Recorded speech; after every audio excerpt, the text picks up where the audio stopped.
What's up, guys? It is the Bad Wolf, and do we have a full schedule for you today? We're going to be covering everything that we've learned about right to travel in reclaiming our rights, our freedoms, our liberties. That being said, you guys ready to get started?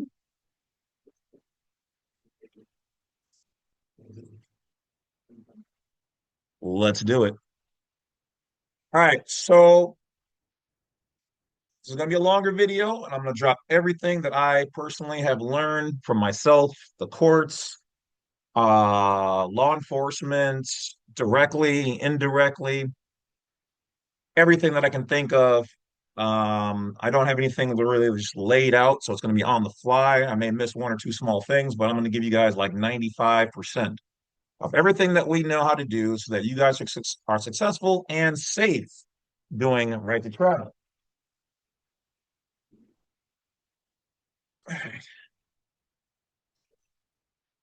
Let's get going. So, what is right to travel? Right to travel is something that if you go to my website, blacksite32.com or jamesclovett.com or badwolf.unincorporated.com, you'll be able to go there. And on the main page, you'll see some videos. One of the videos on there, which is by a lady by the name of Jackie Fig, the video is 52 minutes and 17 seconds. That's the full length version of one of her main videos. She is an American, red hair, I think Irish descent, and God rest her soul, but she is the one who helped to pioneer right to travel. She was the first one, I believe, in California to openly contest the laws and overstand them in the correct way. It should be noted that all this is education and entertainment purposes only. I do actually personally operate in right to travel, and thousands upon thousands of other people have as well. All right. What is it though? Right to travel essentially is your constitutional right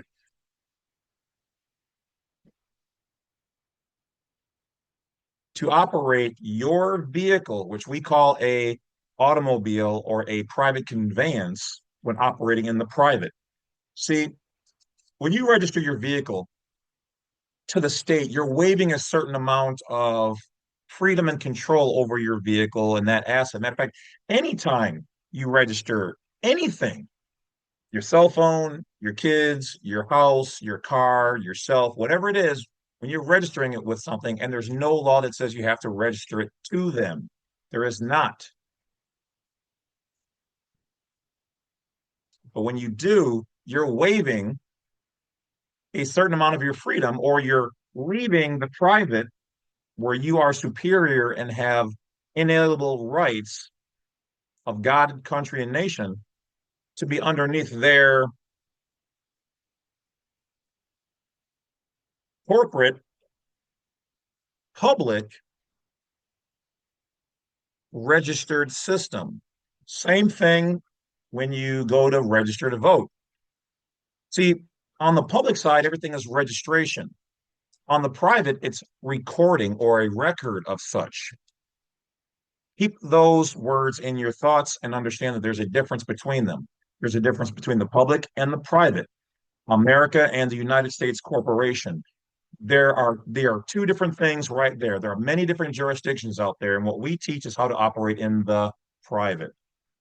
So, right to travel is something that many people have done and used to be done 100% back when vehicles were first created. The states then decided, hey, we might be able to make some money on that. And if you're going to be moving cargo or using the roads professionally within our shared physical area, because let's take Florida, for instance. Florida state is the people and the land, and that's what we, the people. If you're from Florida, you'd be a Floridian. Wisconsin, Wisconsinite. New York, New York. Illinois, Illinoisan. California, Californian, and so on and so forth. We own the land. We are the people. We control the Constitution. We control the government. We are the power. You waive that when you take whatever it is you have and you register it to the state. of Florida, the state of Wisconsin, the state of California, and so on and so forth. There are two separate things going on within the same physical geographical area. We, the people, own the land. The corporate structures oh, here, let me get my book, control and operate everything hovering over it inside their corporation. So if your vehicle, before you registered it to them, who did it belong to? It belonged to you in the private on the land. They operate in something called maritime jurisdiction or the UCC, okay, which are codes of the sea.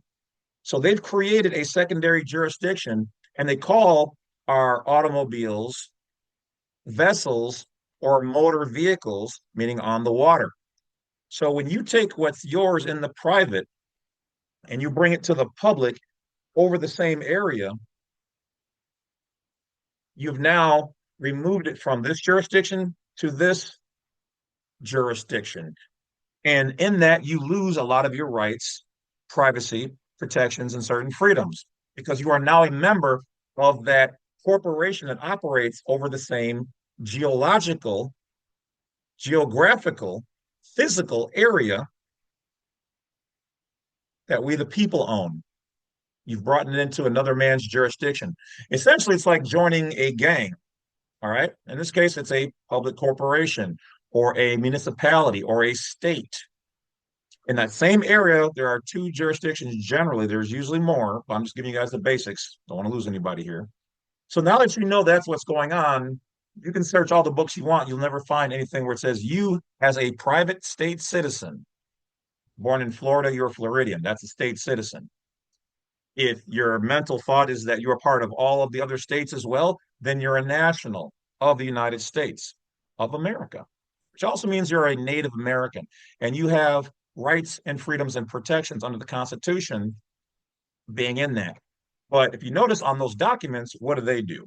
They ask you to check off your citizenship, and then they have U.S. citizen as the first option because they know people are lazy and they're not going to go to the end of the options and check other and then put Californian or New Yorker. Now, in certain states like Texas, and this comes to me privately, their DMV does actually recognize the national. And they do, if you know how to confangle your way through, allow you to check that off as an option. But generally,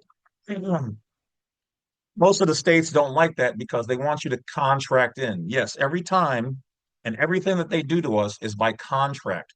Otherwise, it would be slavery, forcing you. And if they're going to force you to do something and not pay you, that's also called peonage. You can sue for that. Just like you can sue if they call you a sovereign citizen, anything out of your name, because that is has no standing in law. Sovereign and citizen. Sovereign means of your own free will and accord, which is what the states are 90% are sovereign. Citizen means you're property of the city or the state. So you can't be both. You can't be a slave king. You can have both, but you can't be both in any one moment. But when you register your car, yourself, or whatever else, you're saying that I'm over here in the public, subject to their control, whims, regulations, statutes, and whatever else. Now, this does not mean that you are above the law in any means. What this means is that you are the ones who helped to create it, and you have certain freedoms and rights that you can exercise. But when you become a member of theirs, you lose a lot of that in any of your registrations. It doesn't mean you lost all of it. Because if you're trying to leave that system, the federal government and the Supreme Court will back you up and you can sue them for a lot of money if they do not let you exercise your constitutional rights. All right. Now, I will have some seminars popping up on how to deal with certain occurrences, talking to police, dealing with the courts, which I call seminars or conferences, which will be on blacksite32.com on the seminars page. You'll be able to find all the information, the free ones and the paid ones, all on that particular page. And I take this moment to say, if you guys want to help by sending in donations, blacksite32.com, go there, hit the donation page and send any amount. You can have it reoccurring. If you want to have access to the videos that are in the Wolfpack for private members only, YouTube at the Badwolf, go there and click on join, and then you'll be able to access the members only videos over there. All right. Black Site 32 does not come with membership videos. You're just literally supporting me. So whatever you guys want to do, thanks in advance. I appreciate you. And despite what people think, you're not wealthy just because you're on YouTube and thousands upon thousands of people know you. It's not how it works. All right. It's actually based on clicks and watching the whole ads and then the things that you guys buy on the ads. So it's not at all what I thought it was going to be. But I also didn't get on here to be like super wealthy or famous, just telling you guys what I've done. So at this point in time, with all of my education, mostly self-taught and through the courts and whatever else, I would be an attorney in fact. Okay. In fact means to turn over facts. It is recognized and but they don't like it because they cannot control, okay, like somebody who's a lawyer or whatever else, or somebody who's a part of the bar, okay, fraternity, community membership is what it is. But you know how to talk, walk, and move like them in and out of their systems. All right. So is there any proof to support right to travel? Yes, there's actually tons and tons and tons of supporting evidence. Where does it come from? Well, it comes from the federal court and the Supreme Court. Really? Yes, and the Constitution. I believe it's under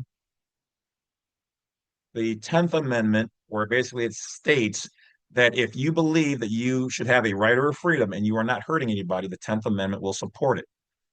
That's one of the things. The Supreme Court and the federal court, which when they rule on something are called opinions. So there are numerous court cases or opinions that have been written where it states that we have the right, when done properly in the private, to operate our vehicles privately as non-residents or state citizens or nationals or non-residents. We have this. Why? Where can I find some of this information? Question. If you go to Black Site 32, I have a free document section. On free document page 1 and 2, you'll find lots of information, including one particular file, or three at this point in time now, called Judge Dale. Where in some of those packets, there's also some packets on there called Right to Travel.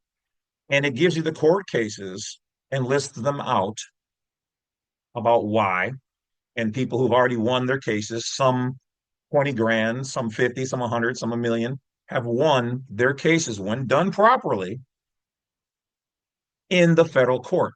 Now, of course, the state court is supposed to be on your side to a certain degree because they can operate publicly or privately. And though generally they're considered statute courts, they are still supposed to recognize your claims under common law uh, and constitutionally set. But if you don't set it up correctly, they're going to try to ignore what you're doing and just default under state statutes and such. So, but taking your matter to the federal court is where you're going to get your constitutional rights, your federal rights. And if you have done things correctly, even the state itself has codes and laws under its legislative system, which I'll show you how to do that in your in the seminars coming up. You'll be able to walk in there and do everything the correct way and walk out of there free. And you will also be able to, if they've done damage or denied you of your rights or deprived you, as a national, let's say under 8 U.S.C. 1503, denial of rights and privileges as a national, or deprivation of rights under 241, or deprivation of rights under color of law 242, and sue them underneath those particular things. Now, am I? Oh, wait, are there any other ways that you can find this? Yes, I do sell some right to travel packets on my website.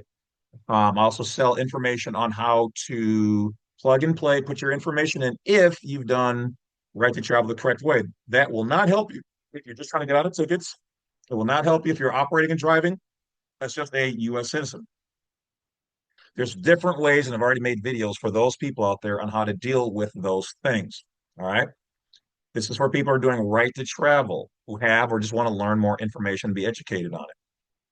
So you can also go to ChatGPT and ask it to bring up court cases on right to travel and proven victories and successes. There are numerous ones out there. It does not have access to all of them because not all of them are have been converted into digital format.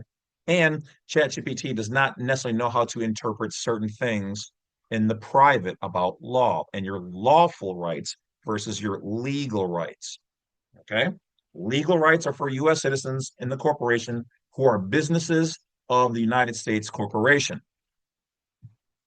Lawful rights are constitutional for private citizens and nationals. However, even as a U.S. citizen, you still have your rights. You haven't completely waived them, but you've waived a lot of them.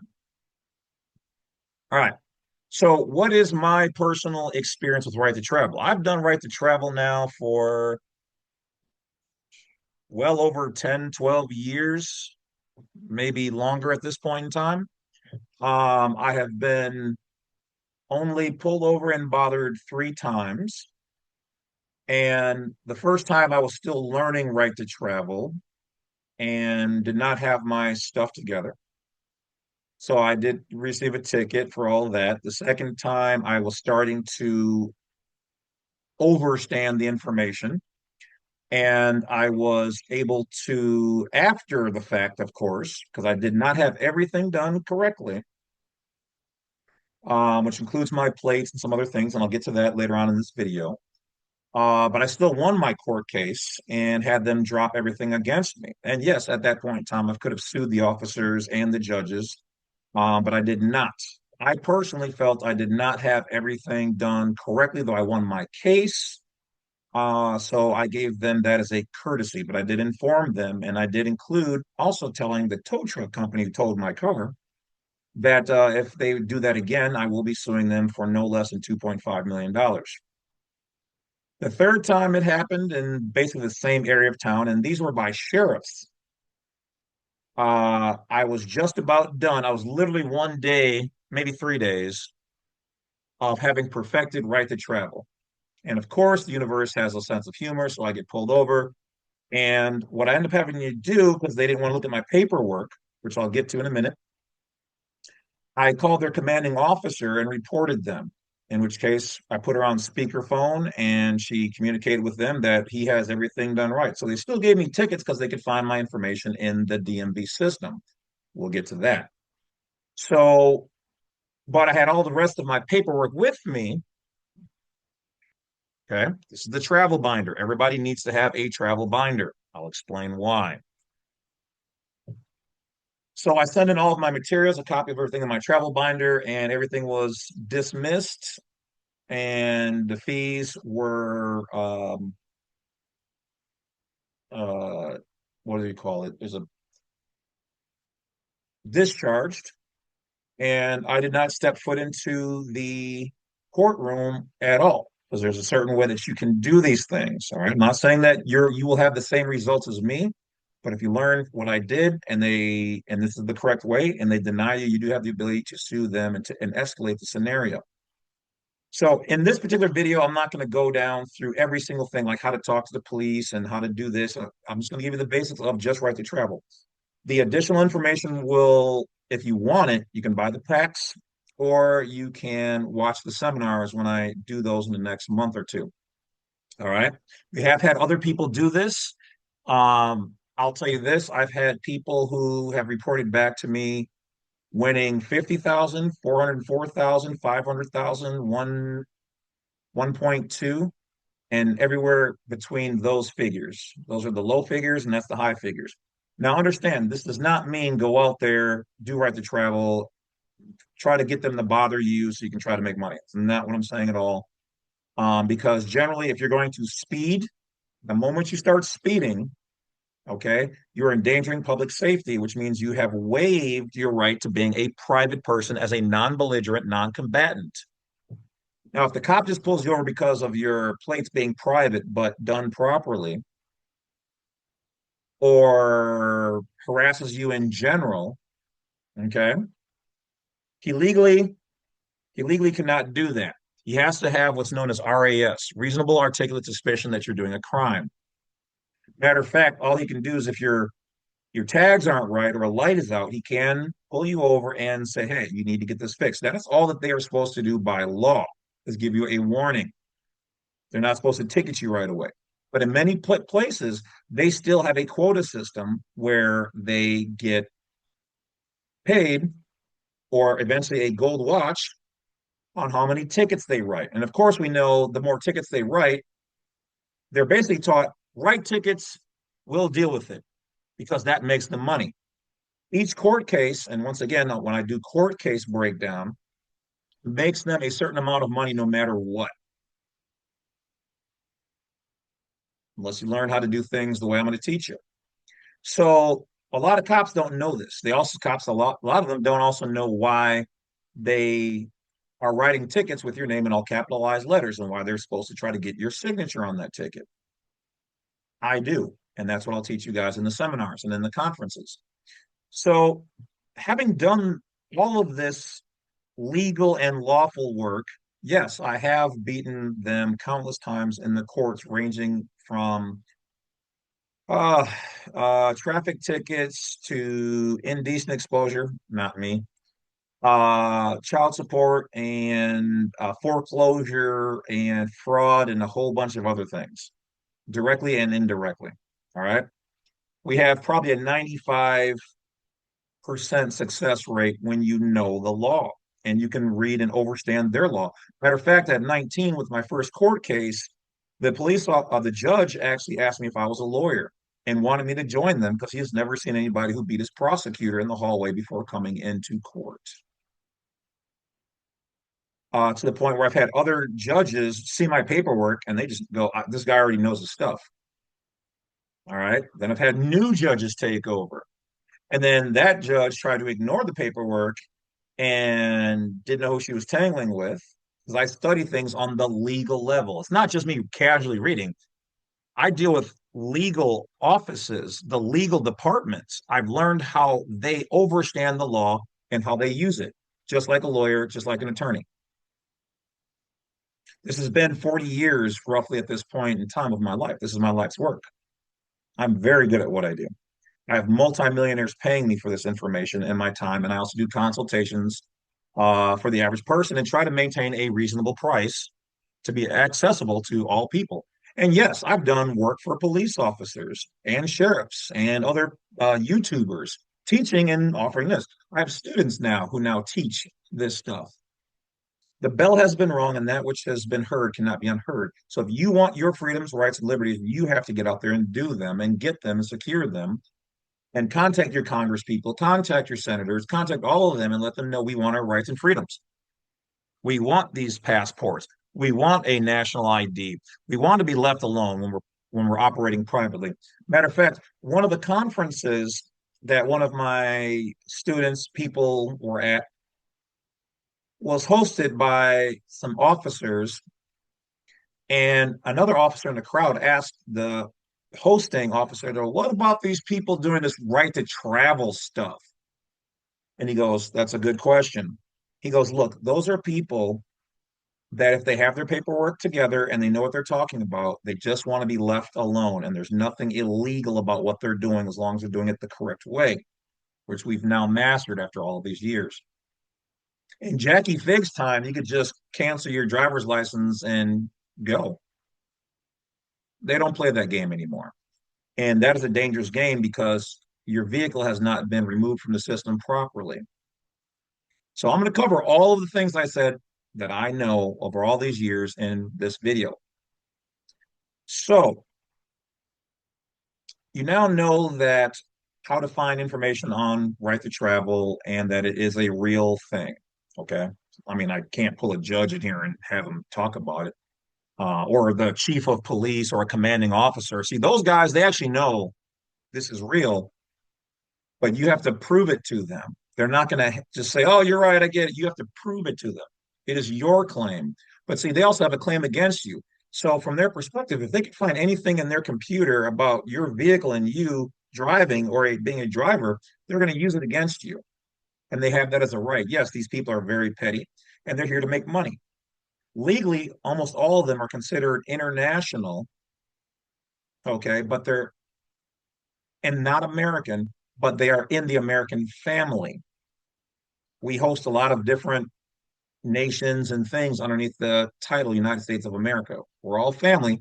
Doesn't mean we're all blood. There's a difference. So, right to travel. If you can, you want to get rid of your driver's license. Why? The driver's license. Now, there is a Supreme Court opinion that states that anywhere where the state charges a fee or provides a license with a fee for something that you can do without them, you have the right to do it and ignore what they're doing with impunity. I think it's under licensing liberty, you can find it. What that really means is that you have the right to be private, but you also have to be private the proper way. If you are enjoying the benefit of driving and you try to sue them in federal court, they're going to ignore you, laugh at you, and say you don't have any merit because you're enjoying the benefit.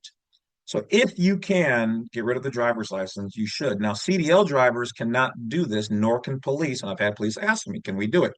Not in your patrol car and not in your work truck.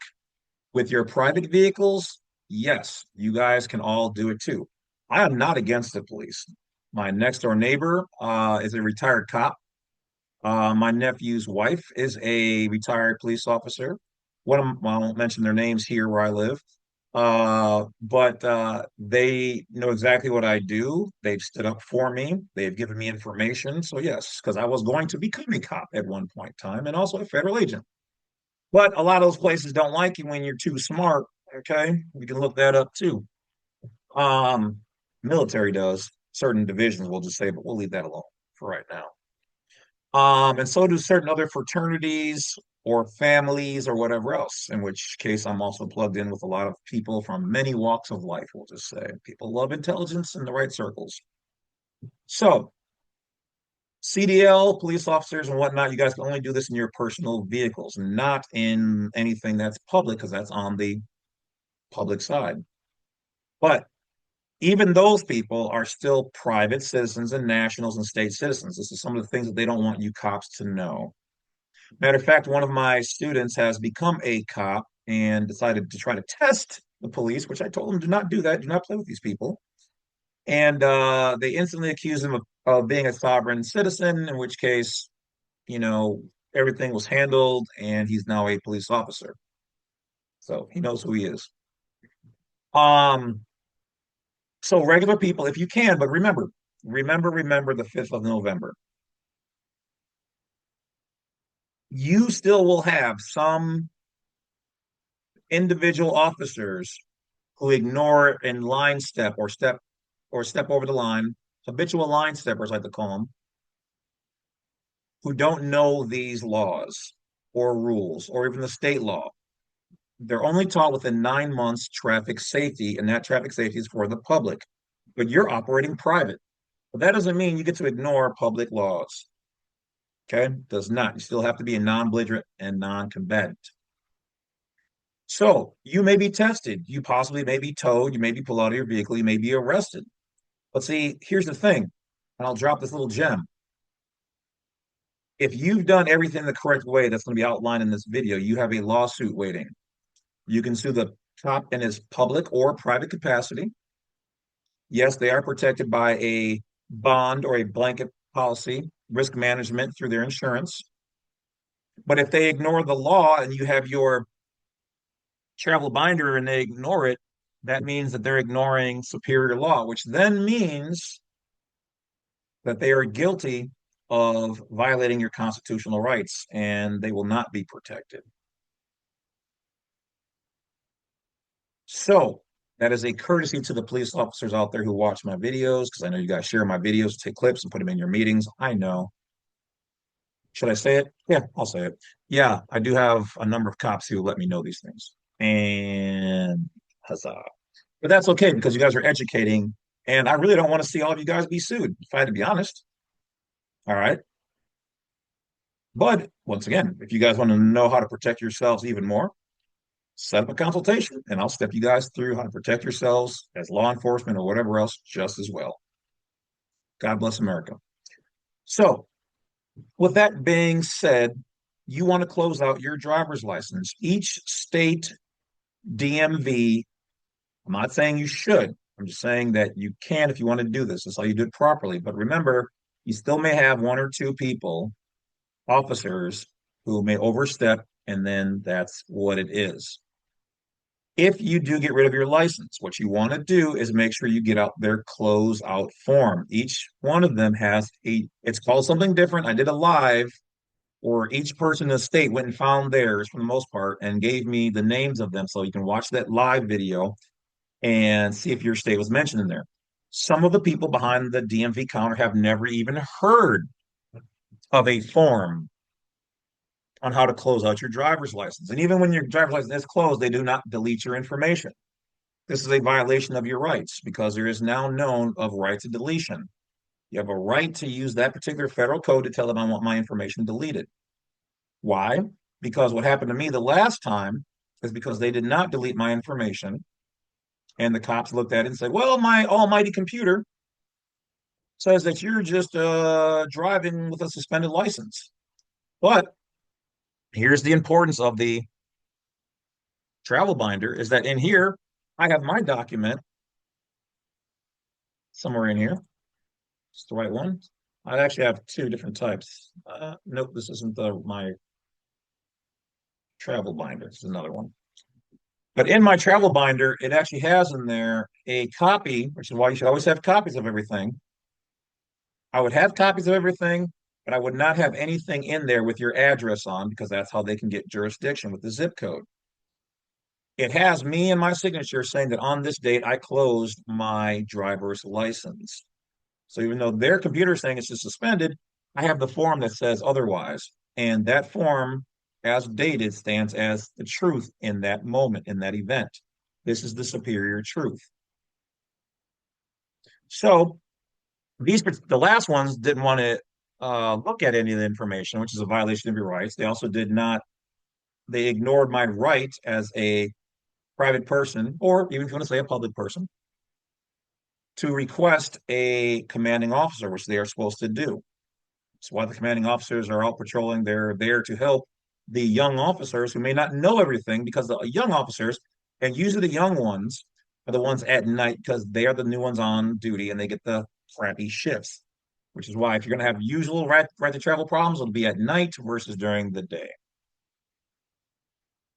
So, but that's okay. And for those people who are wondering, no, I did not sue them the last time because once again, I did make a mistake, but I did also win my court case and have once again all the charges and fees dropped, discharged. So you find the correct form, you get rid of your driver's license, make copies of all that, keep a copy of the form. And if the person behind the counter does not know what you're talking about, ask to speak to the manager privately. Okay, because you're telling him you're a private person. Tell him I'm a private citizen. I'm going to close my account. Now, they may not necessarily, you can ask, highly doubt it, if you can have your information deleted. Most likely, they're probably going to say no, in which case you have to send in a letter to the legal department stressing your right to deletion under the federal code. All right. Um, Once you do that, and even if they don't delete it, that's fine. You're still going to be good, but you want to be up to par as much as possible. So you've got now a copy of your closeout for your driver's license. You've sent out your driver's license closeout, your right to deletion. Now, what also should be in your right to travel folder, packet, booklet. I would also have a notarized statement saying that you are not a public citizen or U.S. citizen, especially in the event of operating your vehicle privately. I would have that notarized. I would once again not have anything in your vehicle with an address and a zip code on it because they're going to try to match up your name and some address in the local area and say that's you and that you're driving and try to give you a ticket, which is actually a federal offense, what they're doing in that moment. Okay. That the rest of that will be in the, seminar video to watch.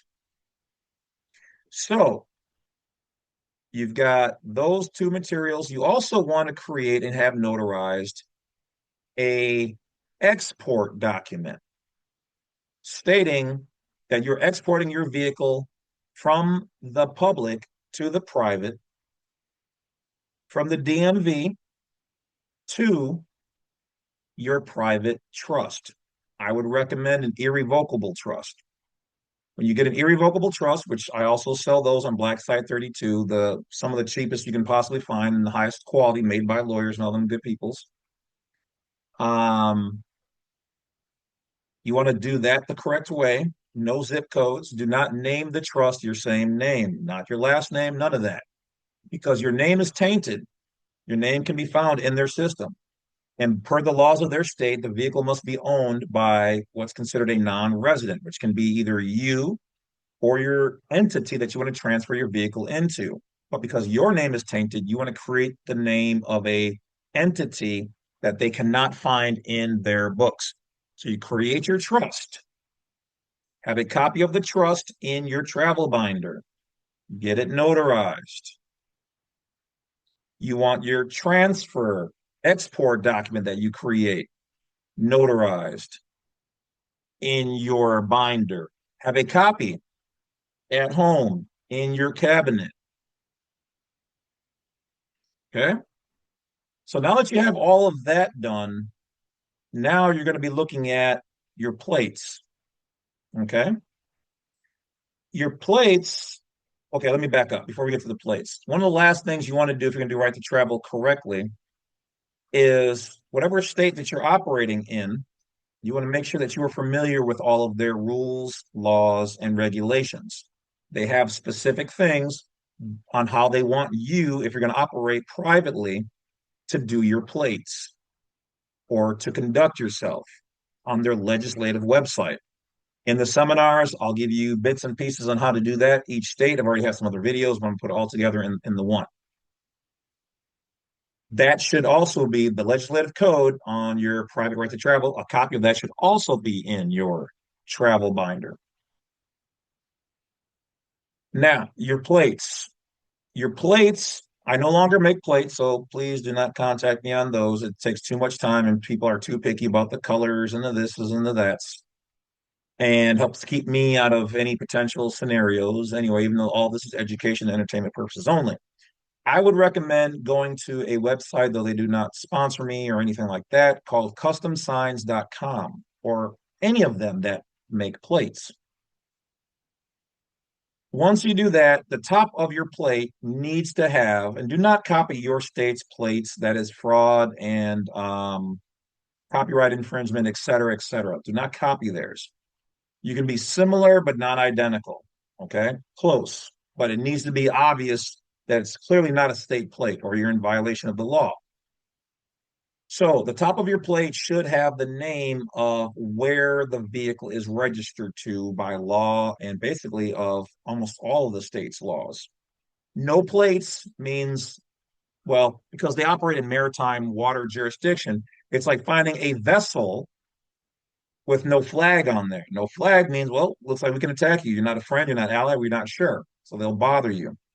You cannot just slap on plates you just made on a vehicle without the next part, which is going to be unregistering the vehicle properly. So you're going to make your plates. The top of it should have your trust name on there. You don't have to put trust, but you can if you want. I would have only your vehicle or certain vehicles in that one trust. All the other stuff should be in different vehicles, different names, even if it's just 1.0 trust at the end of your different trusts. The numbers or words on the plate can be whatever you want to make them. Colors, size, whatever. It could be blank, whatever you want to do. All right.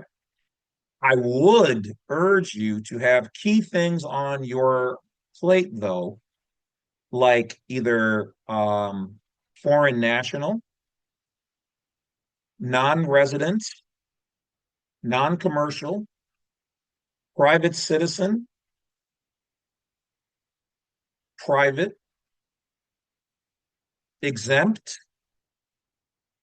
or you can have your state's legislative code on operating as a private citizen on the bottom. I personally also have my family crest on mine, my micronation, which has it's tax exempt. It is recorded with the government on the top of my plate.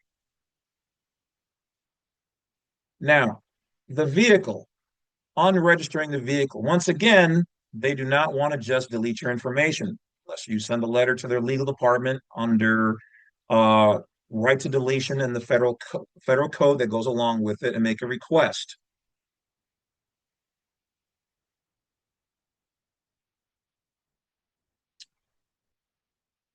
You need to go then to the DMV and you're going to sell your vehicle for $0 or one gold coin. And the reason why I say one gold coin is because the private operate in lawful money, not legal tender. So by putting on there, and they're just asking on the form, how much did you one gold coin or $1 in gold, one gold coin, whatever you want to do. Some people just put $0. You can do that as well. That way, it's not taxable. Gold's not taxable anyway because that's private currency. When you do that, you're also telling them that you're operating in the private because they, once again, they do not deal in gold. They only deal in legal tender. Okay. Promissory notes, essentially. So you're going to put from your legal name, which is your registered or government name, as we say in the hood, to your private trust. One gold coin or $0, private, tax exempt, private citizen. Whatever you want to include on there, put it in there. What this does is the DMV then takes this and puts it into their computer. That then is accessible by police officers. The thing that then happens is when the police officer then sees your plates, and he should leave you alone. But let's say he's gonna line step. He's a habitual line stepper. He doesn't know. He's curious, knows he shouldn't do it. He's hoping you don't know the law and you call him out on it. And for the love of God, people, never argue or fight on the side of the road with these people. We're not here to do that. We don't condone it. No, no, no. But with anybody, if your life is in jeopardy, do what you need to do to protect yourself. But in these moments, you have to be very careful because they are armed and they're thinking that they have the high ground. They don't know if you're a good right to travel or a bad right to travel. Like I was talking about earlier with the one seminar that was hosted by police officers talking about right to travel. Uh, the police officer went on to say, but there are some people who do not know their information. They are doing it illegally or wrong, and they are dangers. Those are the people that you go after. So they're just trying to do their job. They don't know which one you are. So be kind, be polite, and ask for a commanding officer or if you have to, dial 911 and force the issue. You can always request a sheriff. Sheriffs are supposed to be constitutional, though some of them are becoming corporatized. And as always, you want to make sure that you remind them of their oath of office to protect the people and the Constitution. Some of them will still ignore that, but that's for how to deal with that is in the court case and all that stuff.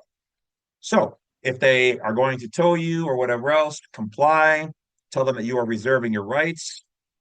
And like I said, I'll in the seminars, I'll teach you guys how to deal with those scenarios. This is just right to travel. So when the officer takes a look, if you have done anything wrong, he's in the wrong and it's a federal lawsuit. That's all you got to think about. Be cool. He'll then take a look at, he'll ask you the normal questions, license and registration, what's up with those plates, blah, blah, blah. I'm operating privately as a private citizen, or I'm foreign, I'm a foreign national, and my trust is foreign to the United States in which this vehicle is registered to. He'll then look at your VIN in the window and say, yeah, just sit tight. He'll call his police officer buddies. Hey, I think I got one of them sovereign citizens here. I'm not really sure. I might need backup. Might be crazy and armed and stuff. Don't trip. Just be cool. They'll run the VIN. The VIN will come back to your private trust. Now, why is that trust private? One, because it's an irrevocable trust. So me, it would be called like Levitica Nation Irrevocable IRR, or irrevocable trust. That cop may not know that that's what that means, what irrevocable means, but his commanding officer or the chief of police or the manager at the precinct, they know what that is. I've had it happen. That's how I dealt with my last tickets.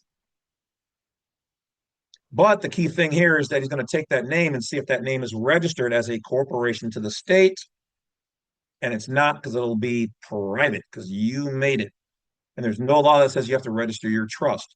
So, because he cannot find that name, you are out of his jurisdiction. That does not mean you can act a fool. Does not mean you're above the law. What it means is that you're exercising your constitutional right to travel, private or interstate commerce, and to be unrestricted in your travel, which is one of the reasons why you should have, and I don't have mine in here, I don't think. Oh, wait, got to have my one of them. You should have your passport done.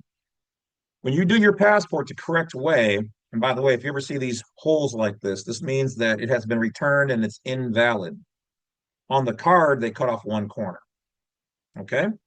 So I cannot use this in doing right to travel. It's invalid, even though most cops would never catch that. But cops, just so you guys know, this means it's invalid. When you do have a valid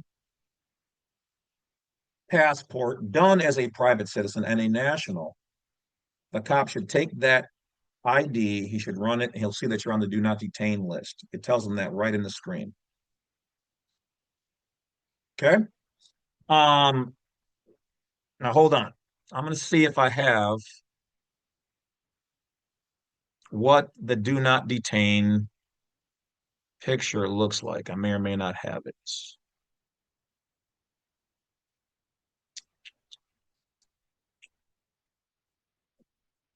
Do not have it queued up on here.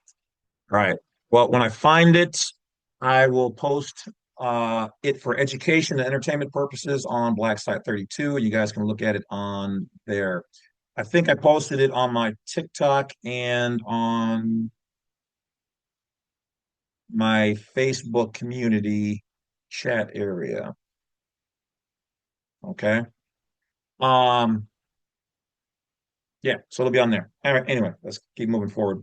So at that point in time, he's going to see that the name of the trust owns the vehicle and that trust is not registered to him. So you are not his property like a normal U.S. citizen driver to give a ticket. So as long as you have not endangered anybody or done anything illegal, he will let you go. Generally, might say, I'm gonna let you go with a warning or blah, blah, blah. Okay. He doesn't have the JD, okay, jurisdiction. So at that point in time, don't be a dick, don't be a belligerent, don't be combative, just go about your merry way and have a good day. That's it. Okay. Now, if he pulled you over for no reason, yes, you could file a lawsuit, but generally, whatever you want to do is up to you. I would just go about my business, call it a day. All right. But you could file a report and say, hey, I was pulled over and I was bothered. And here's where I made my one video recently that was a banger, where I said, you guys need to either from me or make your own. So either create or get an affidavit of not only you doing right to travel, but showing the right to travel court cases and why it's lawful to do it. Send it to your congressman or your congresswoman. Send it to the chief of police. Send it to the attention of the legal department at the police station, to the legal department at the sheriff station, or to the chief or the head sheriff. Send it to your alderman. Send a copy to your state attorney general. Send a copy to your district attorney.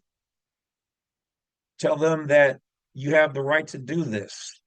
You want to be anonymous, then be anonymous. But if you don't start to send out your rights, they're going to continue believing that everything is commerce and public when in fact you have private rights. See, a majority of them do not operate under well, let me say this correctly. They're not operating constitutionally, though they're under, their power comes from the Constitution that allows them to be what they are, which is their own corporate government. But see, each state, and by that method, anything under the state, are operating under the Constitution. The Constitution gave them the power to do what they're doing, to operate as a government, basically almost 100% privately. But they ceded some of their sovereignty, each one of them, to the federal government. The federal government is subservient to the Constitution. The Constitution is subservient to we the people. But if you do not know how to operate or stand on your rights or proclaim them and declare them by sending out letters to all these places, then you must just be a U.S. citizen that they have control over. So when you do that, you're waiving your rights as the founder of the corporation, and you are then the janitor, in which case they control the janitor. But in your private capacity, we control them. That doesn't mean you can say, hey, cop, you go and do this. I mean, technically you could. I wouldn't do that though, because they are public servants. But they're so used to nobody explaining their rights properly or in a positive manner with no attitude or BS, they don't know what you're doing. You sound like you're speaking Greek to them, which would be Yasu, Tikanis, Ospai, Kala, Kala, for those people who speak Greek out there.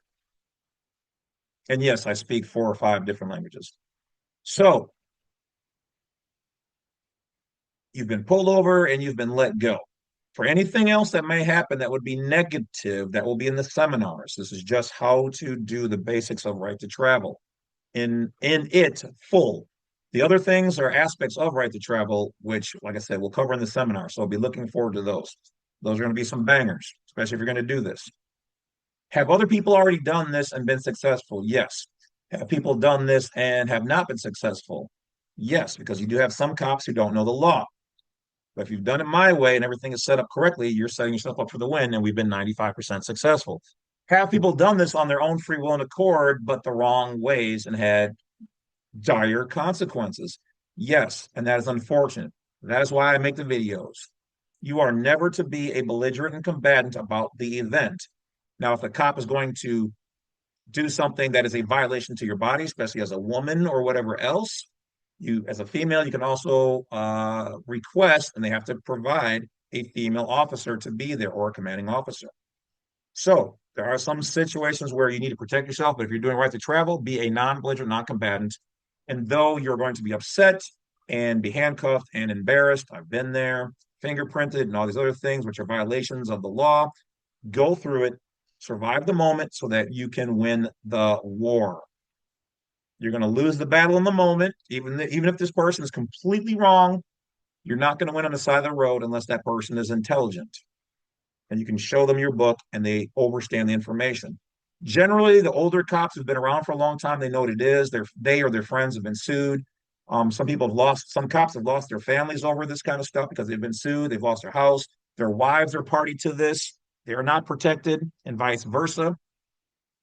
When you sue them, if you know how to sue them in the correct ways, their immunity is not all encompassing. The states tell them that it is so that they have a safety cushion, they think. That's not true. They're lying to them, which is also why if you go and talk to the commanding officer or the chief of police privately about right to travel, and he's not a D-bag, ask him in private about it, and he'll tell you, how do I know that? We've done it, been there and done that. Okay.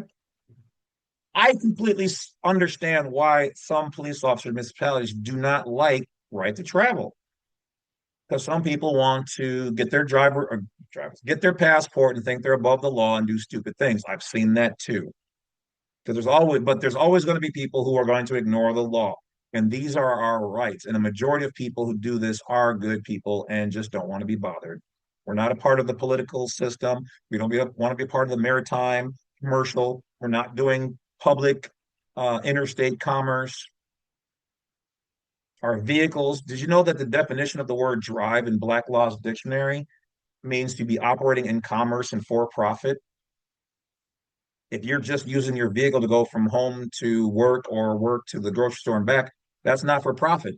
But for profit would be Uber, DoorDash, police officer, CDL, because they are there to regulate commerce in the public.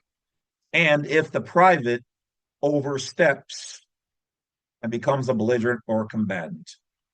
So now you went and made your plates, and I will tell you how advanced I am. I have actually gone ahead and created my own ID. Okay, I'll show you the back on I think it's the website called idcreator.com. I have my own private name on there. And that I can do because I've done it through my nation, which is registered with the federal government. I have videos on how to make or get your either your 98 number or create your private nation, your private tax exempt nation, how to do your private tax exempt trust. See, when the law says that a state must issue this, they're a state, but you can create your own state. Your trust is a private state. Your nation can be a private state.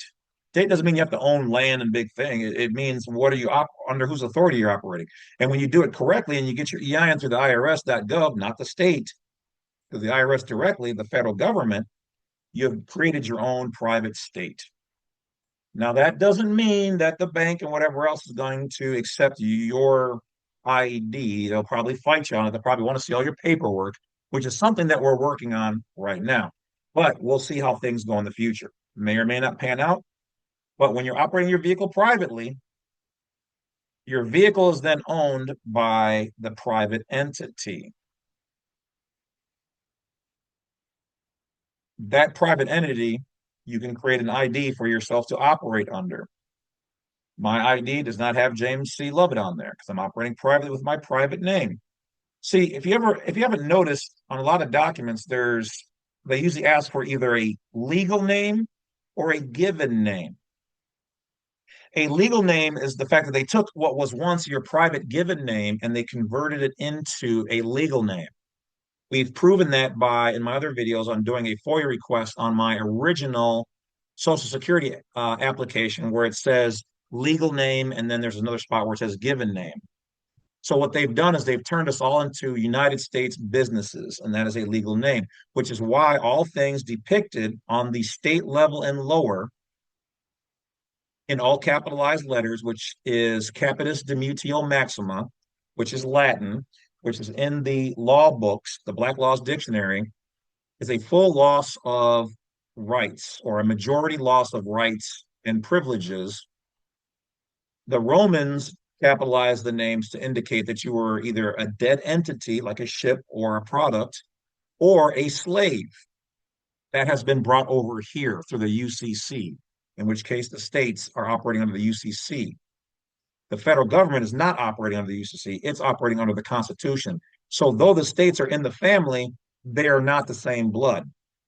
Their jurisdiction, though, belongs to the federal government, but they're allowed to do things with their members, U.S. citizens, as they see fit, for the most part.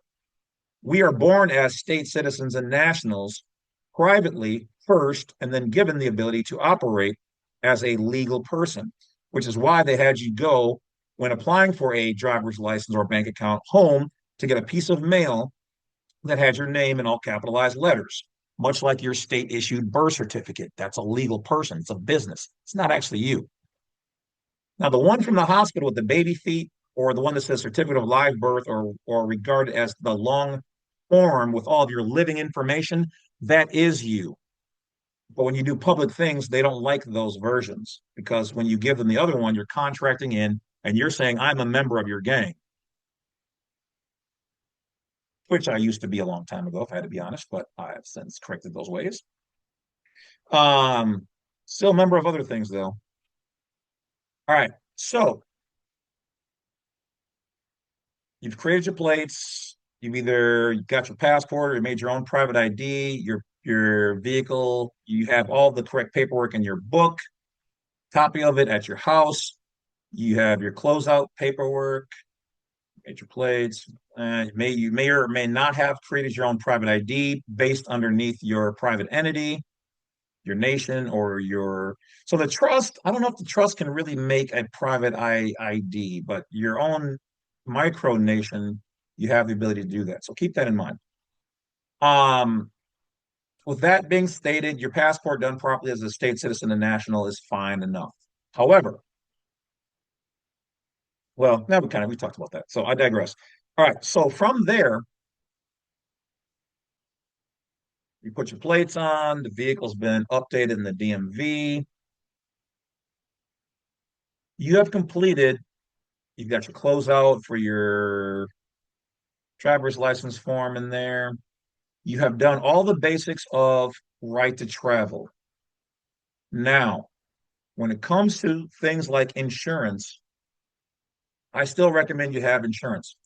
Some insurance company, almost all insurance know about this in their legal department, but it's not a normal product, which is um, what do they call it? You either have to look up insurance for foreign nationals or foreign driver.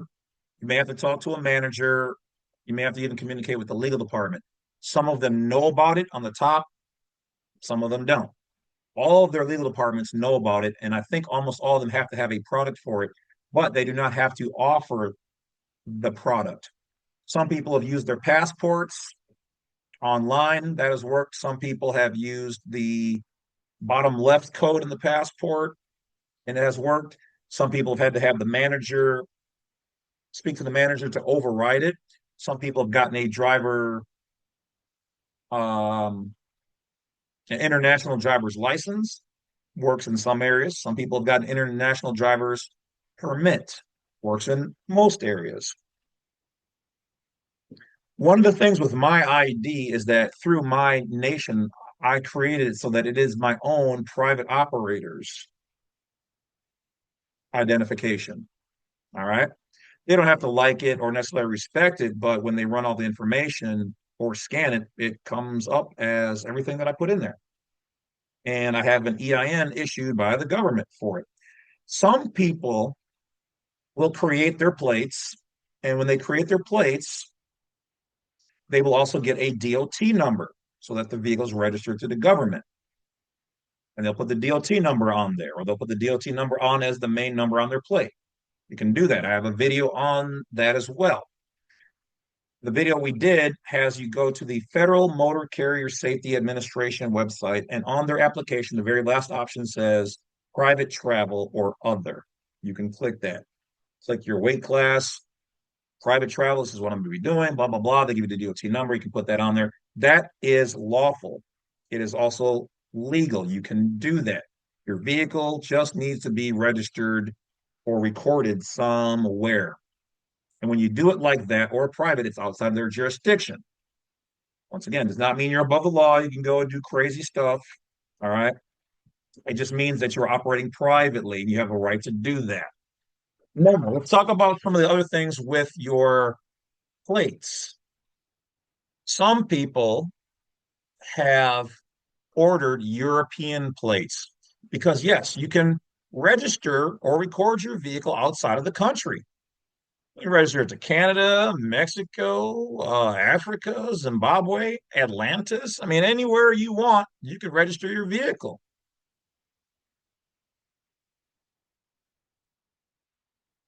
European plates and other foreign plates are legal and lawful to be on our public roads because these public roads can be operated in public or in private.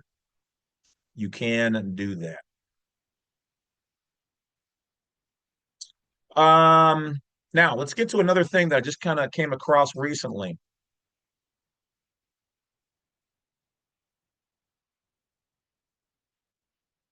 A lot of people have been registering their vehicles in Montana. Hold on. Educationally speaking, a lot of people in their particular state cannot get a driver's license because of certain things. Apparently, informational purposes only. Montana is like, bring it on, more the merrier. But you have to do it the correct way, which in a hot statement is you create a Montana LLC corp and you use that to then apply for your plates and you can operate your vehicle anywhere in the 50 states and area, Canada, Mexico, whatever else, through that particular state. Apparently, Montana has a very low threshold for getting a driver's license or registering your vehicle there or plates. So I came across, now I do not sponsor them. They do not sponsor me. I do not get paid for anything. You are on your own. You are an adult. I'm just providing you with education, entertainment, informational things only. But let's take a look at one of the things that has popped up recently on ways and remedies for people to who cannot and do not have licenses or they were revoked or whatever else. Each state works differently, but check this out. I'm not condoning their use or not. You are grown. Let's take a look.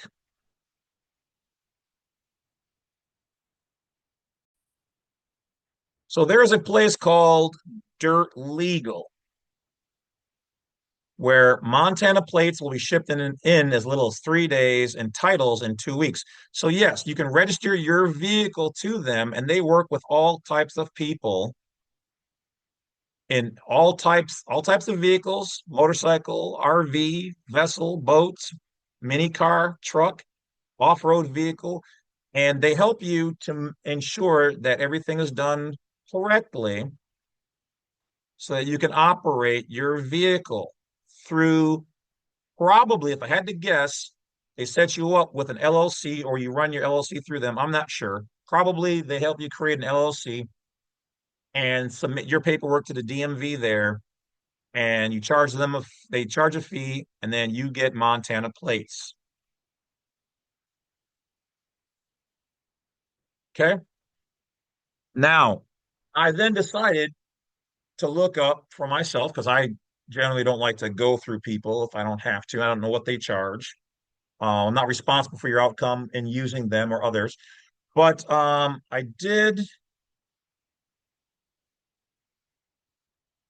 just seen it this morning.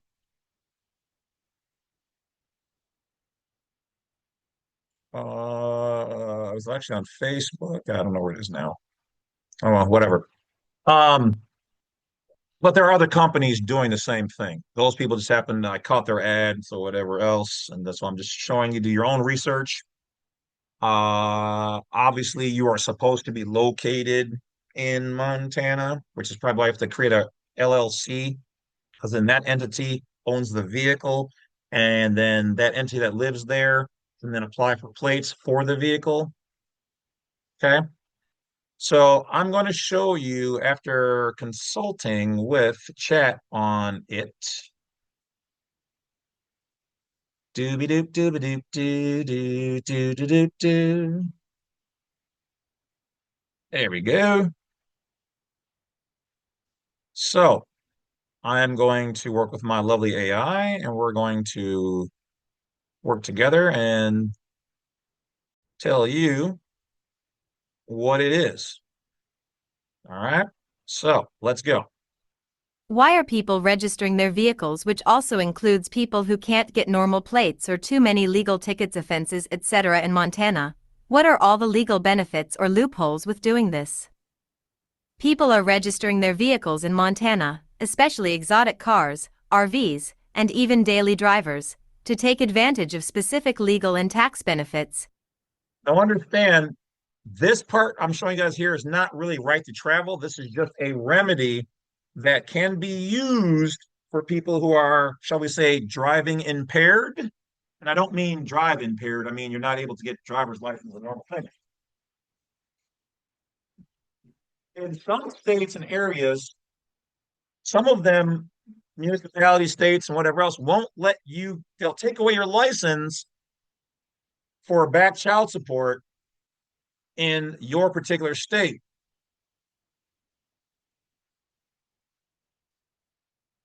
That's all I'm going to say. Let's keep going.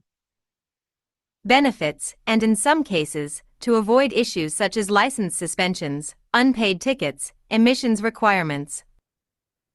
In some states, let me say, I'm not sure, don't quote me.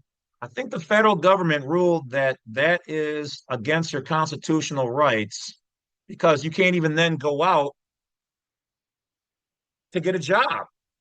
How are you supposed to have a job and pay your child support or whatever other debts if you don't have a vehicle. It's very difficult. It's entrapment. And we all know, or you should know, that child support is unconstitutional as well. It's legal, but they have to do it a certain way, and they're not. So it's unlawful, and you can sue in the federal court. Let's keep going. Requirements or registration blocks in their home states. Here's a breakdown of the key benefits and loopholes of registering a vehicle in Montana. Montana is one of the few states with no state sales tax. That means if you buy a car, especially an expensive one like a Lamborghini, Rolls-Royce, RV, or custom vehicle, registering it in Montana saves thousands in taxes compared to registering it in, say, California, New York, or Florida.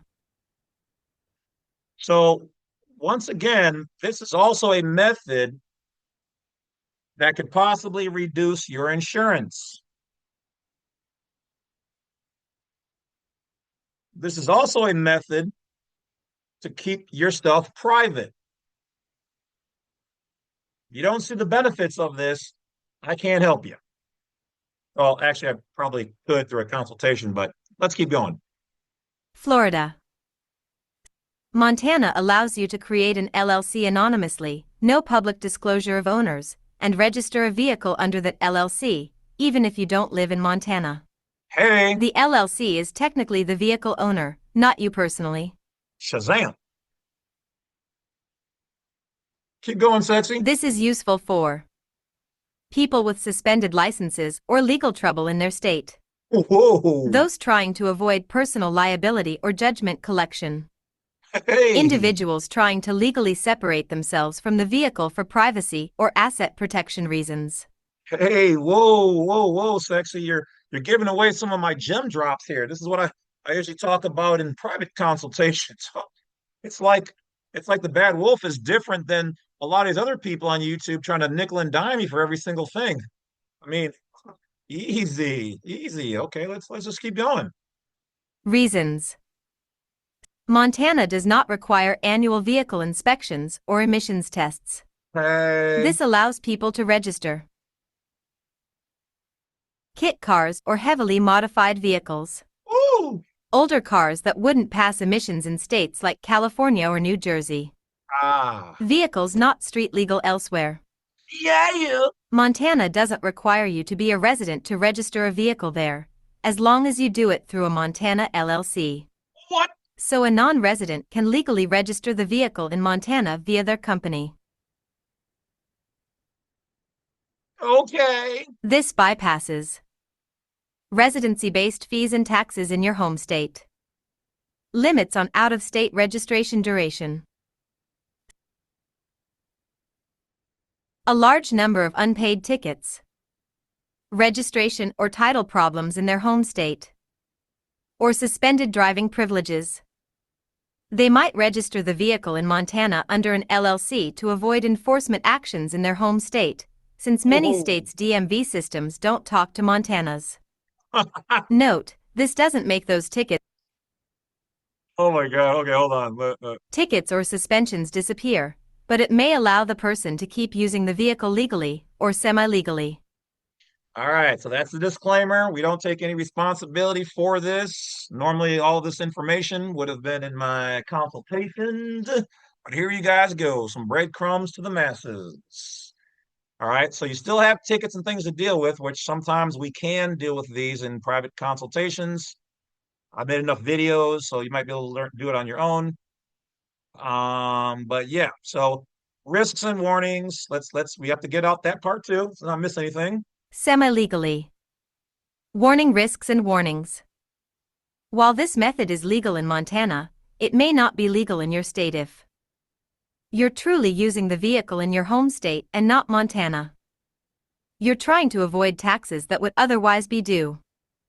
Some states, like California and Colorado, have cracked down on people driving Montana-plated cars, issuing fines or even seizing vehicles if they believe there's intent to evade local laws. Also, using an LLC to intentionally deceive law enforcement or creditors may open the door to fraud charges if done improperly. All right, so you heard them. I mean, really, it's all just business. But yeah, if you don't do it right and they can catch you slipping, they catch you slipping on your pimping. Got your ass, Mr. Postman. All right, let's rock it. Summary of Montana Vehicle Registration Benefits. Summary of Montana Vehicle Registration Benefits. Benefit. Explanation. No sales tax. Save thousands on luxury vehicles. No inspections or emissions.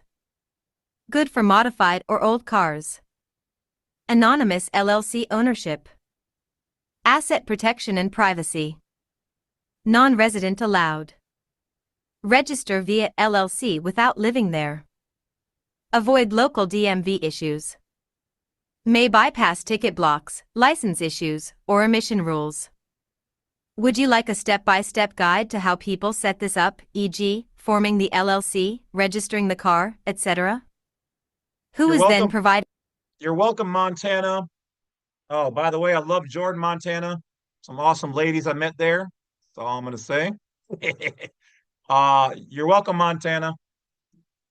So here, don't hit me up asking me how to do the step-by-step guide to do it. It's right here on chat. You can do this yourself. Otherwise, I'll have to charge you, and literally it's free right here. This is why I'm not like a lot of these other YouTube channels. I do try to charge on some things because, I have to eat too and keep my lights on and change my registration to Montana, normal little things like that.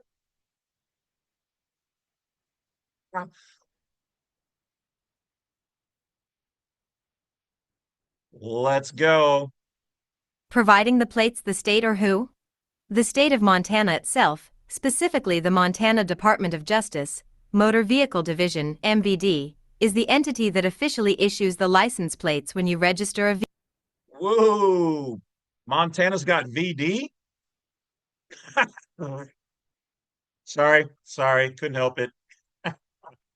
A vehicle there, even if you don't live in Montana. Here's how it works. White heavy checkmark Montana MVD, state agency, the license plates are official Montana state plates, just like any resident would receive. The only difference is that the vehicle is usually registered under a Montana LLC, not an individual's personal name. Right. Now, let's Form get a to that. Montana LLC. You, or your lawyer/registration service, form an LLC in Montana. This LLC becomes the legal owner of the vehicle. You don't need to live in Montana to form a Montana.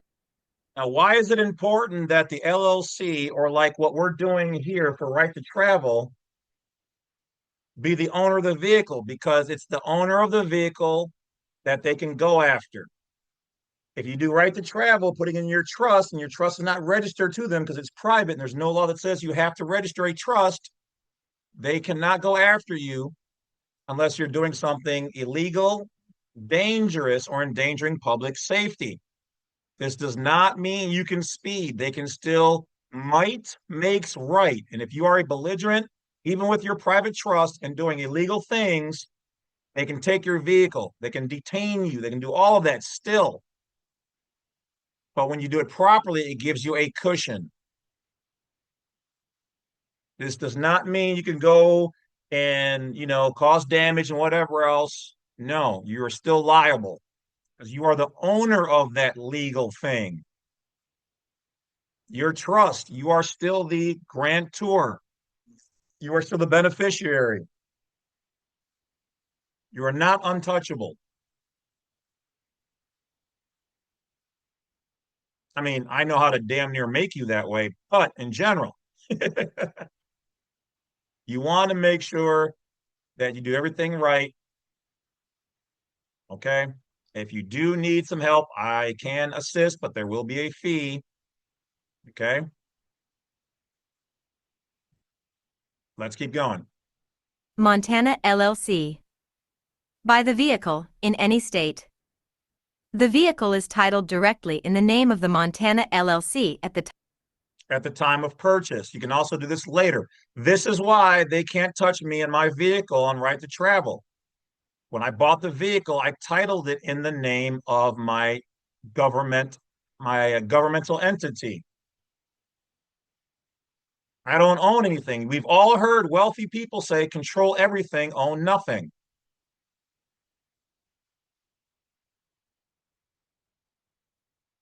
Time of purchase. You send the title, and sometimes a bill of sale, to your Montana agent or the county treasurer. Okay, they're telling you how to do it step by step here, and then we're going to finish up with right to travel. I just thought you guys would like to know this. I could have made a whole video on this by itself, but let's keep it rolling. Treasurer. Register the vehicle in Montana. The registration application is submitted to a Montana County Treasurer's office, usually in counties that are used to handling out-of-state LLCs like Missoula, Flathead, or Lewis and Clark. Montana plates are issued and mailed to the LLC's designated address, usually your Montana agent. Plates are mailed to you. Your Montana agent forwards the plates and registration documents to you wherever you live, e.g., California, Texas, etc.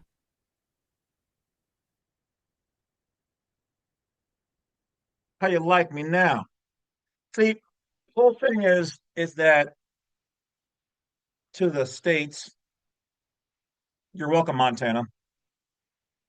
Uh, if the states wouldn't have gotten so greedy and so devilish on destroying the average person, a U.S. citizen, the U.S. citizen is just the low-level functionary of Dr. Evil state of whatever state you live in, enter the name here, and made it so cumbersome to live, to operate in something that we don't need in the first place. They got too greedy, they got too big, and all they are is money, money, money, money, and squabbling. And here, let me tell you something. Let me tell you something. The state ofs. Here's something I learned from my friends in the mafia. Okay, the family. You squeeze, you don't crush. If you guys wouldn't have crushed and just kept squeezing, people would have gone on about their normal business and been fine. Just would have paid it. It's not a big loss. Take a little, we're going to keep it moving. But when you guys started taking away the ability to operate, create a life, sustain, put food on the table, um, I had to walk in the snow when I got my first event happening to put food on the table, to take care of my child, my offspring. You started making people desperate and looking for alternative methods. And that's what brings us here today. You got greedy, you got fat, and you got overconfident. Now it's going to be your undoing. So there you have it, good people.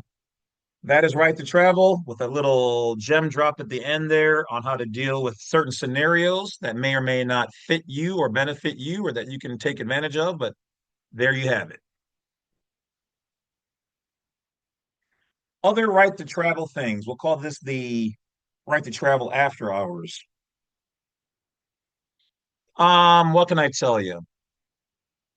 That yes, if you don't do it correct, or if a officer oversteps, it does suck to be arrested, but there are remedies to that. All right, in financially, generally, or you could go in an equity court. There's only like three left in the United States of America, but you can do that in the federal court. Some cases have gone to the Supreme Court. We have beaten them countless times. I had one lady tell me that she's personally operated as an attorney in fact per my videos and gotten five people out of theirs. I've had people in North Carolina, Texas, Florida, California, every state, Wisconsin, Maine, Vermont. Some places are easier than others, but in the seminars, I will teach you guys how to deal with a good 88% of what they throw at you and to be successful. All right. Um, I am very honest. I'm fair. I am very straightforward. I've had people come to me and have their own ideas of how to do certain things. I said, go ahead and try that. Or if I wasn't sure, that might work. Or if I thought it was stupid and I already have heard it or done it my damn self, you don't get good by getting it right the first time. You got to mess up a lot of times. And as I've always said, as we move, they move. As we learn, they then change and adapt. But we are the key makers. They're the ones behind the lock. They're the ones all operating up the chain of command from the cop to the municipality, municipality to the state to the federal government through the District of Columbia, and then they meet us, we the people. But we the people aren't working together, and we don't know our rights and our freedoms and our liberties, and it's easier just to let them take care of those things you until it happens to you, it's somebody else's thing. I remember when I used to see, and I'm going to be honest, trash white people or ghetto black people, and they had their, I was like, ah, well, that's them, that's their problems. And then some of those things happened to me. And I was like, man, this sucks. Now I can see why a lot of them are like, yeah, I didn't do that, or this wasn't ain't right, or I didn't get my constitutional rights. And that's one of the reasons why I started learning all of this.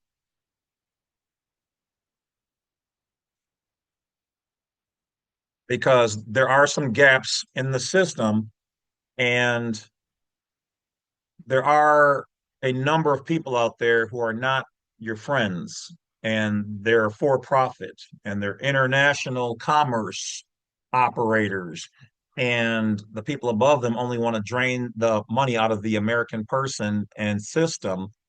And that's why you can see on everything from TV to entertainment to the stars, all this entertainment, the disillusion that they put people through, people out here not wanting to have accountability, responsibility, but want to make babies or be in relationships and don't even know how to be in one because they've never been in a healthy one, but have all the answers. That's cute. But I digress.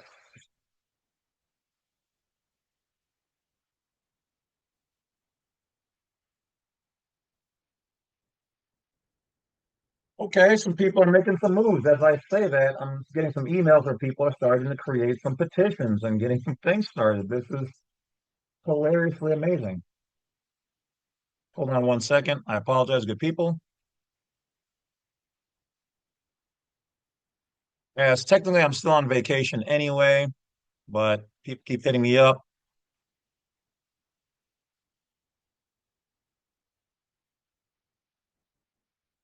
Okay, so I digress.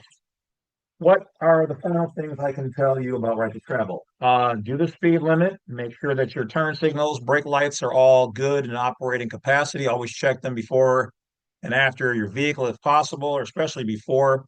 Do not give them any reason to pull you over. Some of them will try to make you feel uncomfortable. They'll pull up right behind you and get close, which really sometimes makes me want to do a brake check. And sometimes they'll just pull up next to you, look over. I like to wave, and they look over and they just kind of give me a glare, look like some other knows the law. Give me a reason to pull you over. Sorry, I won't. I'm a good driver. This is one of the reasons why I stopped speeding years ago when I started doing this. Do not do anything that gives them RAS, reasonable articulate suspicion that you're committing a crime or in that you're in the act thereof. But Wolf, how do you know so much about that stuff? I'm glad you asked. Hold on.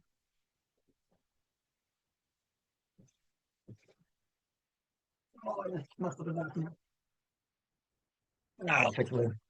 Because I have the lawyer's book on police misconduct, which is where some of these people go, oh, it's one of these YouTube lawyers. Well, I'm sorry. You can call me whatever you want, sticks and stones, my good man.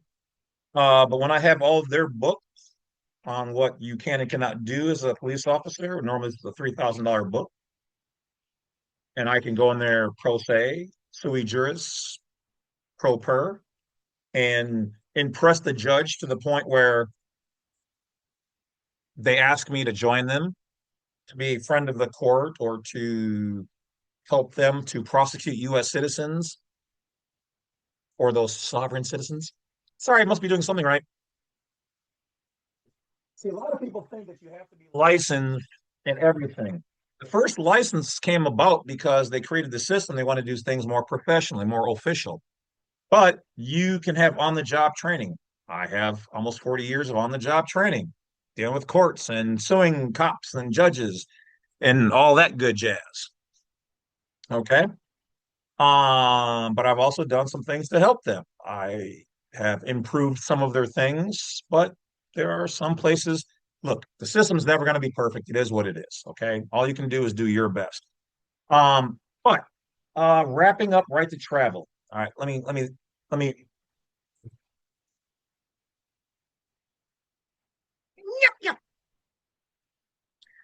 think. What else can you learn?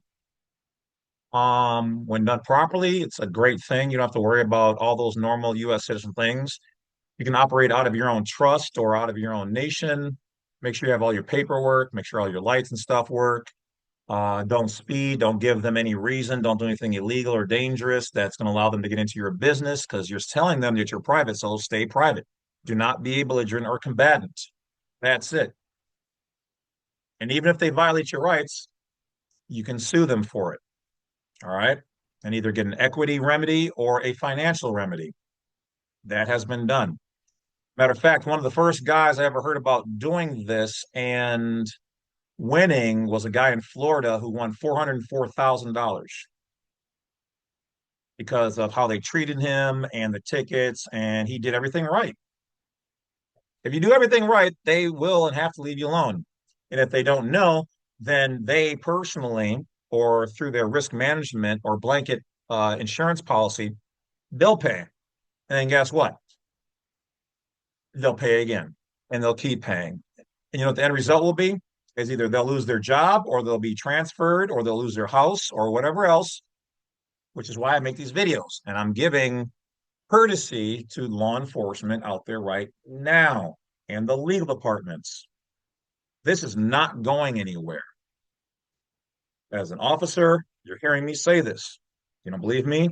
Talk to your commanding officer, talk to the chief of police, talk to the legal department, or not. That's up to you. But I've given you a courtesy to know. Oh, and by the way, yeah, some of them don't like me and some of them love me, but that's okay. Because at the end of the day, they know I'm telling the truth. But why don't they teach you this right out of the gate? Because then they'll be making armies of police officers who know the truth. Much like the military, compartmentalization, need to know basis, you don't need to know.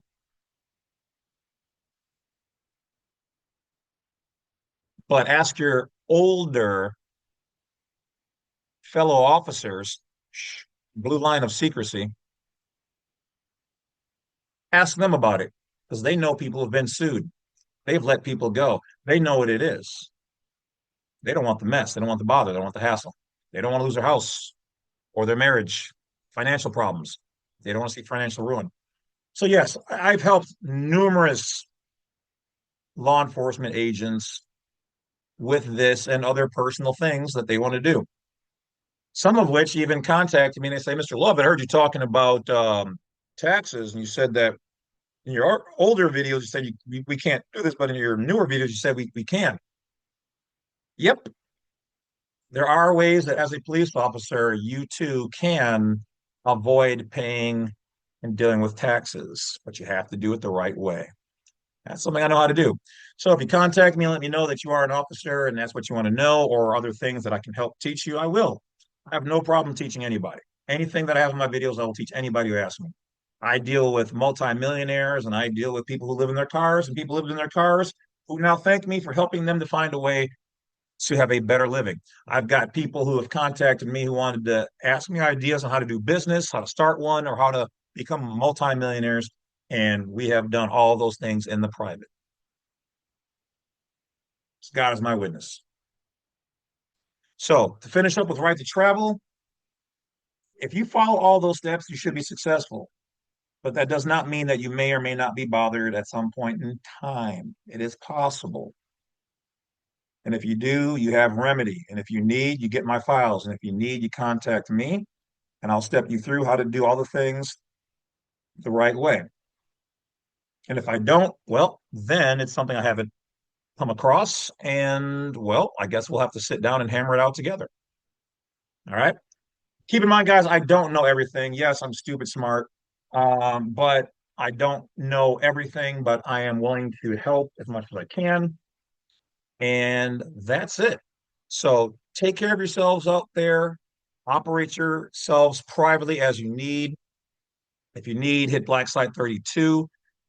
Please join me on my new, well, I've got like five other channels, but there's only two that I want you guys to really join. The other ones are just kind of uh, is the Badwolf Media channel, where I'll talk about everything coming on the news that I can get my hands on that I think is interesting, and I'll talk about what it really means, what's really going on.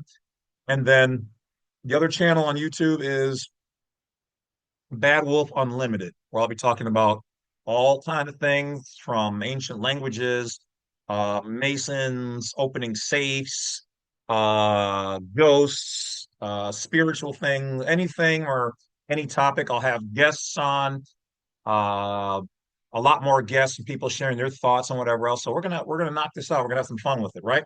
Right. All right. Anybody who wants to donate, Black Site 32 or my YouTube main page, you can donate there. Have a great day. Take care of yourselves. Am I missing anything? Because almost every time I turn off the videos, there's always like one last thing. I was like, oh, I should have talked about that. So let me just give me 2 seconds here. Vehicles of the pioneer. That's one. Be safe. Don't be a belligerent or combatant. No, that's really it. It's really not a hard thing once you have all the steps. It was hard over all these years getting everything right. Once you have it right, here's the operation. I haven't seen anybody out there that really has had a full on A to Z on right to travel. I know I was one of the first people, and definitely one of the first, if not the first, to combine right to travel with the passport. Um, but I digress. I know there's people out there who maybe are unsung who have been doing it. I'm just saying on YouTube and made it official. And these are my ways of doing it. We've done a lot of firsts on this channel, and we're going to continue to do that. And we're going to bring you a lot of new things on the other channels. So that's it, guys. Have a great day. Enjoy the summer. Take care of yourselves. And if I happen to think of anything else, I will make an update video. Otherwise, this is the final one on Right to Travel.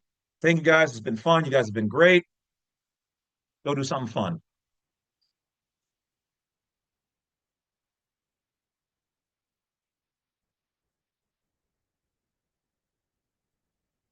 Still here? I'll talk to you later.